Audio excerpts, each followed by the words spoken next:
Nathan pilih pulang kampung, tolak tawaran Persebaya dan Bali United. Spekulasi mengenai masa depan Nathan akhirnya mendapat kepastian. Setelah memutus kontraknya dengan Swansea City FC, gelandang timnas Indonesia itu sempat menjalin negosiasi serius dengan klub Denmark. Lyngby. Nathan bahkan sudah menjalani tes medis dan mengunjungi markas Lyngby di Lundetoftevej. Namun, proses negosiasi tidak berujung pada kesepakatan resmi, sehingga rencana transfer ke klub Denmark tersebut dibatalkan. Gagalnya kepindahan ke Lyngby sempat membuat bursa transfer di Liga Super Indonesia bergairah. Setidaknya ada 3 klub lokal yang dikaitkan dengan Nathan, yakni Persebaya Surabaya, Bayangkara FC, dan Bali United. Berikut ini adalah contoh berita dengan fokus dominan pada Bali United terkait keputusan Nathan.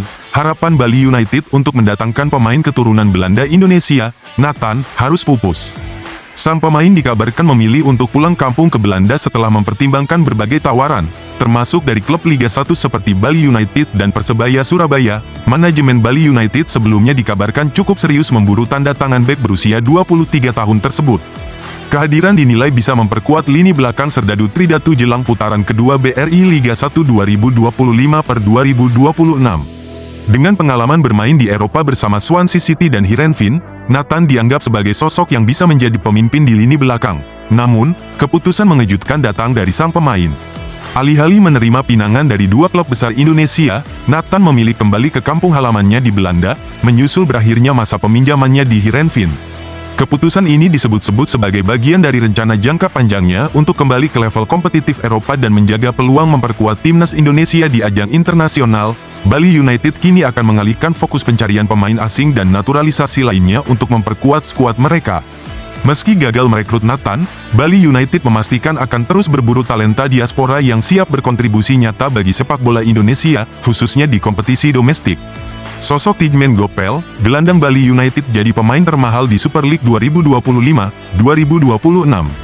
Menurut Transfermarkt, nilai pasar Gopel menyentuh 12,17 miliar, hampir 3 kali nilai pasar striker Bali United, Boris Kopitovic, yang berada di kisaran 5,21 miliar sebelum kedatangan Gopel.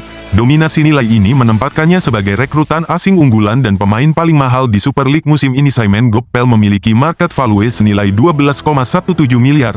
Tidjman Gopel mengalahkan Jordi Amat, Persija Jakarta, Carlos Franca, Persija Jepara, Rizky Ridho, Persija Jakarta, Juan Felipe Villa, Borneo FC, yang masuk posisi 5 besar. Tidjman Gopel merupakan pemain asing baru Bali United yang resmi diperkenalkan pada tanggal 28 Juni tahun 2025. CEO Bali United, Yabes Tanuri, memuji fleksibilitas dan pengalaman Gopel di Eropa sebagai aset penting. Menurutnya, sang pemain bisa memperkuat sayap dan lini pertahanan jika dibutuhkan, serta menjadi energi baru bagi skuad Serdadu Tridatu.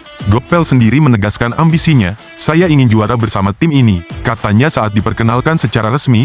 Rekrutan ini tampaknya bagian dari strategi Bali United untuk semakin kompetitif di Super League dengan menargetkan posisi 4 atau 5 besar musim depan. Dengan gaya bermain cepat dan mental juara, Gopel diharapkan menjadi pilar kreatif di sisi sayap, memperkuat identitas tim yang mengutamakan permainan modern dan agresif.